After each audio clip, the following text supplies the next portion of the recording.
Economia. A análise descomplicada no Jornal da Manhã, Paraná. A pauta econômica é o pacote de corte de gastos que foi anunciado pelo governo federal. Economistas avaliam que ele seria limitado e que as incertezas persistem. Especialistas que foram ouvidos aqui pela nossa produção apontaram que as medidas anunciadas pela União estão aquém das expectativas. Os economistas também apontaram que o pacote de corte de gastos não tem capacidade de diminuir significativamente a dívida pública bruta do país em relação ao PIB, que é o Produto Interno Bruto. Além disso, os profissionais consultados ressaltaram que o anúncio da isenção do imposto de renda de forma conjunta com as iniciativas passou um sinal ruim para o mercado, enfraquecendo o próprio pacote. O Lucas Desodi, que é economista-chefe da Rubik Capital e assessor econômico da FEComércio Paraná, aponta que o anúncio feito pelo governo gera uma série de incertezas. Olha só. O anúncio do pacote fiscal não eliminou as incertezas em relação ao futuro das contas públicas na economia brasileira, tendo um impacto muito negativo na cotação do dólar e na taxa de juros, que a gente chama de prêmio de risco, subindo de forma significativamente. Essa incerteza foi acentuada, sem sombra de dúvidas, pela promessa de isenção de imposto de renda para os trabalhadores que ganham até R$5.000. Ou seja, a gente vai ter, no fundo, uma perda de arrecadação muito grande, visto que é difícil você fazer uma taxação dos mais ricos, apesar do governo indicar que a faixa que quem ganha mais de R$50.000 por mês irá aumentar o seu IR, ou seja, o seu imposto de renda. Tem mais fala de especialista, viu? O economista Cláudio Shimoyama ressalta que o pacote é limitante e que faltou coragem para realmente promover cortes relevantes. O pacote anunciado pelo governo Lula apresenta limitações significativas no controle dos gastos. O pacote reduz o crescimento menor das despesas, mas não o suficiente para se adequar à nova estrutura fiscal proposta pelo governo.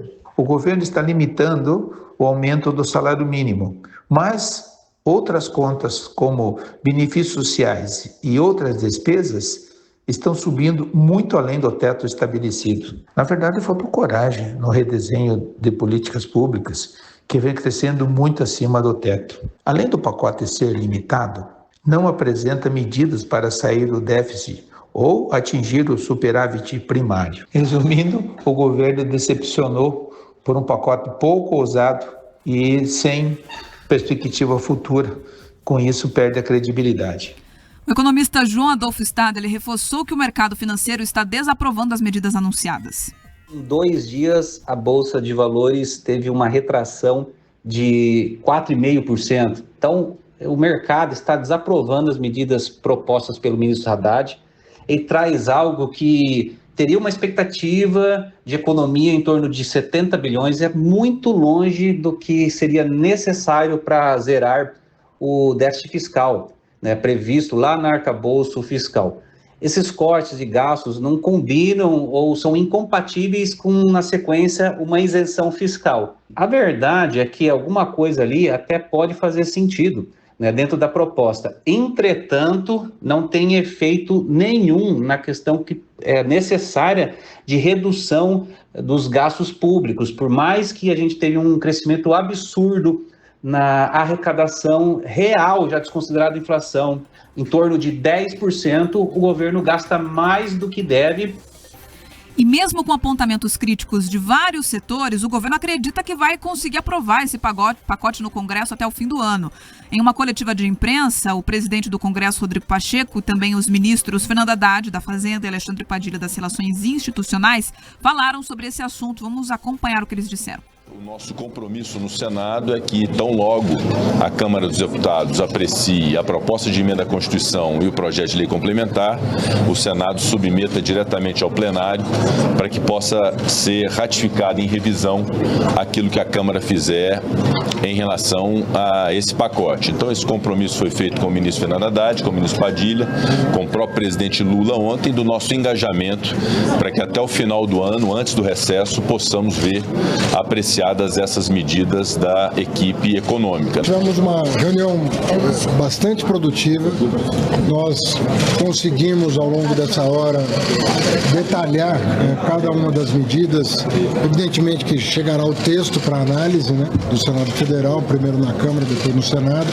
Mas eu senti um clima muito receptivo. O que eu ouvi tanto da Câmara e ouvi aqui hoje do presidente do Senado é o compromisso dos líderes da Câmara, de todos os partidos, dos líderes do Senado, de todos os partidos, expresso aqui pelo presidente do Senado, todo o esforço para concluirmos a votação até o final do ano, para que a gente possa construir a peça orçamentária do ano que vem, já influenciado com as diretrizes do reforço do marco fiscal, para que a gente possa cumprir o marco fiscal integralmente.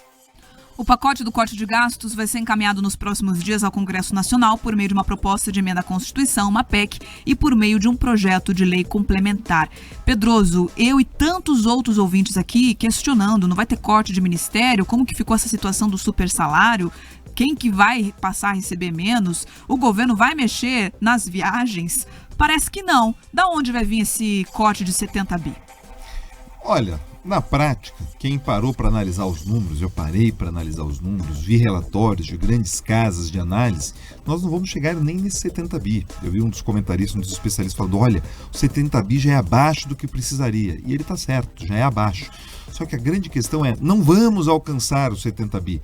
Não tem como alcançar, porque é isso, o governo ele projeta questões que não são factíveis. Mas por que eles vendem essa quimera, essa ilusão?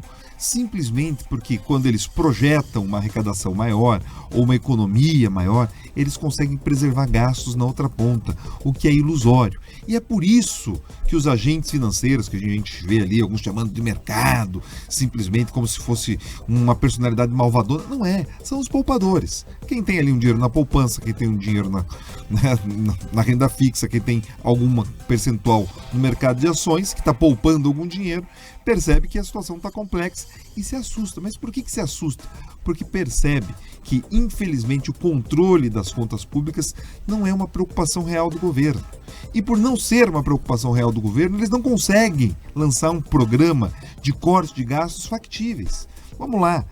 Quem aqui não quer que as pessoas paguem menos impostos? Eu quero que todo mundo pague menos imposto. Quero principalmente que as pessoas mais pobres paguem menos imposto ainda.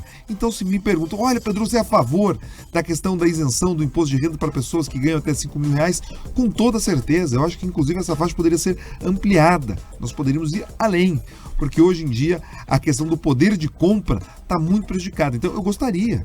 Só que gerir, fazer gestão, Bia, é lidar com cobertor curto. Qualquer pessoa que estudou economia sabe disso. Você tem recursos limitados, então você precisa escolher com inteligência quais são as suas prioridades. A gente faz isso na casa da gente. Opa, se você quer talvez ali pintar as paredes pro final do ano para ter a casa um pouco mais ajeitada, então talvez você não vai conseguir ali trocar o pneu do carro. Então você vai fazendo ali as contas e vai organizando tudo mais. Ah, quer fazer uma viagem? Então você já sabe que não vai ali comprar uma blusa diferente. É disso que se trata, você faz uma gestão segurando as pontas e equilibrando os pratos. Só que o governo federal ele não quer isso, ele não consegue. Quer fazer, quer privilegiar as pessoas mais pobres? Show! Então, como que a gente vai fazer isso? Cortando despesas. Agora, não tem como você imaginar que você vai alcançar simplesmente aumentando e falando em taxar os super ricos. Não deu certo em lugar nenhum do mundo. Eu não estou aqui defendendo rico, defendendo milionário. Não, eu estou sendo pragmático. Uma solução que não funciona não pode ser apresentada como remédio. É a mesma coisa que você acreditar que simplesmente água com açúcar vai tratar alguma doença grave. Não trata. É disso. Então, infelizmente, Beatriz Freire, eu estou muito assustado com o que eu estou vendo. As repercussões do mercado foram muito pesadas. Algumas casas de análise já falam que tem chance da decisão do Banco Central na Selic chegar a um aumento de 1% agora em dezembro. Nós temos acompanhado a inflação de alimentos passando dos 10% esse ano. A questão da projeção da dívida, o governo Lula pegou a proporção dívida-PIB em 72%, ou seja, a gente já devia 72% do PIB na rodada do ano. A proporção é que eles entreguem no final desse mandato em 84, 84,5%, alguns falam em 85% do PIB, ou que seja um crescimento da proporção dívida-PIB de mais de 12%, que é assustador, ainda mais num cenário de juro que a gente tem enfrentado. Ou seja, a gente pela primeira vez começa a discutir, eu falava com alguns colegas que analisam a economia, que os benefícios do Plano Real começam a ser colocados em dúvida. Porque se de alguma forma a gente, em alguns setores importantes da economia, começar a conviver com inflação acima dos 2 dígitos, todos os benefícios que a gente já teve, né, ao superar esse desafio da inflação, do dragão inflacionário, podem ser perdidos. Enfim, a turma está brincando com um assunto muito sério, transformando em aspecto eleitoral algo que deveria ser técnico. Enfim, tem gente que está animada, comemorando, como se fosse uma final de Copa do Mundo, mas qualquer um que entende sabe que a ressaca está vindo já na semana que vem. Pedroso, e essa ressaca também já relacionada ao dólar, né? Teve uma alta ali quase que instantânea depois desse anúncio feito pelo ministro da Fazenda, e é um dos principais questionamentos aqui da nossa live na internet, no nosso canal do YouTube, a alta do dólar que já entrou na escala, que está na escala ainda 6x1. Vamos lá. O dólar, ele é um grande termômetro de quanto estão valendo as nossas coisas aqui, de quanto vale a nossa moeda. A gente fala, o dólar subiu. Na verdade, é porque o real está se desvalorizando em frente ao dólar. Por quê?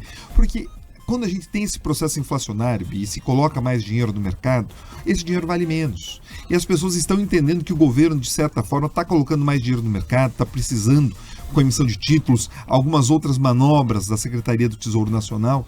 Infelizmente, a gente tem o dólar subindo, e daí o preço de todas as coisas sobe também. Daí alguns profetas do fim do mundo falam, não, mas isso vai afetar aquela turma que viaja, é só o andar de cima que vai sofrer. Infelizmente, amigos, o dólar subindo vai afetar todo mundo. Afeta quando você vai na padaria comprar um pãozinho, afeta quando você vai abastecer teu carro, enfim, pressiona e muito a inflação, Beatriz Freder. Mas isso está descontrolado. Eu não consigo imaginar um cenário de que no final de 2025 a gente tem um dólar mais barato do que a gente tem hoje. Infelizmente, a tendência é uma tendência de alta. E é muito dolorido, eu não falo com nenhuma satisfação esse tipo de análise, porque eu sei que todo mundo sofre, eu sofro junto, mas o remédio é amargo, precisaria ser tomado, mas ninguém quer tomar. Enfim, lá em 2002, quando teve a transição do Fernando Henrique para o governo Lula, com a turma do Palocci, eles entenderam isso e garantiram ali um controle inflacionário. Mas, pelo visto, nesse momento, eles esqueceram a receita e querem gastar como se não houvesse amanhã, e daí os números não mentem. O dólar responde, a bolsa cai, quando você olha inclusive a seção das small caps, né, que são as ações menores, caíram ainda mais, passaram do 3% de queda ontem. Enfim, vários princípios econômicos estão demonstrando, e os números são isso. Os números eles são frios e transmitem aquilo que a realidade está se impondo para além das narrativas do ministro tocador de viola. A narrativa já vem pronta. Tô vendo aqui na nossa live o pessoal escrevendo que o mercado é malvado, não gosta de ver o trabalhador ali com essa isenção do imposto de renda. Vamos falar mais sobre isso lá na nossa live? Você que está pela FM, passa lá também, daqui a pouquinho a gente volta para cá pro rádio também com mais notícias.